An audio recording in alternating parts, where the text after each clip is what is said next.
Islam adalah agama yang mulia. Islam telah mengatur seluruh permasalahan di dalam kehidupan bermasyarakat, termasuk di dalamnya adalah permasalahan muamalah antar manusia. Salah satunya adalah utang piutang yang akan kita bahas pada kesempatan kali ini. Utang di dalam Islam dibolehkan selama orang yang berutang mampu mengembalikan uang yang ia pinjam sesuai waktu perjanjian pelunasan.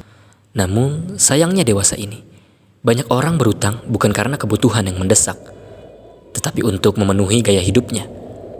Jadi tidak jarang orang rela terjerumus dalam riba karena ingin memiliki barang-barang mewah, seperti misalnya gadget keluaran terbaru, kendaraan bermotor, bahkan membeli rumah lewat jalan berutang melalui lembaga perkreditan atau leasing.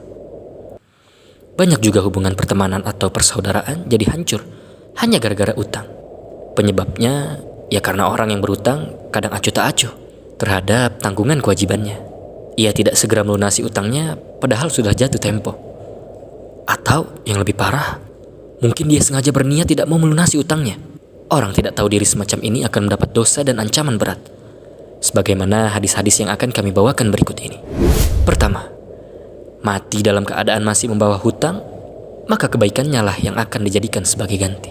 Dari Ibnu Umar, Rasulullah SAW bersabda, barang siapa yang mati dalam keadaan masih memiliki hutang 1 dinar atau 1 dirham, maka hutang tersebut akan dilunasi dengan kebaikannya di hari kiamat nanti. Karena di sana di akhirat tidak ada lagi dinar dan dirham. Hadis riwayat Ibnu Majah. Syekh Al-Albani mengatakan bahwa hadis ini sahih. Kedua, urusan orang yang berhutang masih menggantung. Dari Abu Hurairah, Rasulullah SAW bersabda, jiwa seorang mukmin masih bergantung dengan hutangnya hingga dia melunasinya. Hadis riwayat Tirmidzi. Syekh Al-Albani mengatakan bahwa hadis ini sahih. Al-Iraqi mengatakan, urusannya masih menggantung.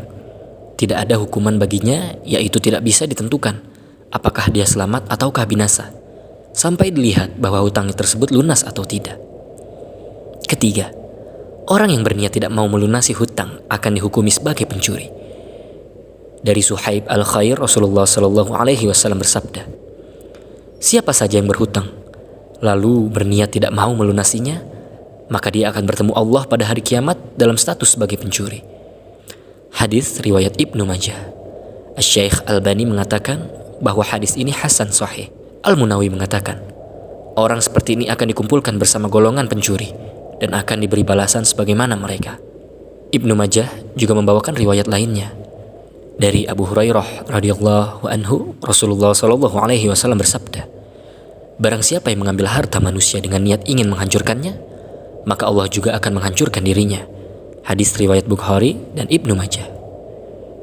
Di antara maksud hadis ini adalah barang siapa yang mengambil harta manusia melalui jalan hutang, lalu dia berniat tidak ingin mengembalikan hutang tersebut, maka Allah pun akan menghancurkannya. Terakhir dan yang paling parah, dosa hutang tidak akan terampuni walaupun mati syahid. Dari Abdullah bin Amr bin As, Rasulullah SAW bersabda, semua dosa orang yang mati syahid akan diampuni kecuali hutang. Hadis riwayat Muslim. Oleh karena itu, seseorang yang akan berhutang hendaklah berpikir terlebih dahulu, kira-kira mampukah saya melunasi hutang tersebut? Dan mendesakkah saya berhutang? Karena ingat, hutang pada manusia tidak bisa dilunasi hanya dengan istighfar. Semoga pembahasan ini bermanfaat, juga sekaligus menjadi pelecut bagi mereka yang masih memiliki utang dan enggan melunasinya. Semoga Allah juga menyelamatkan kita dari transaksi utang dan mengaruniakan kita hati yang qanaah. Amin.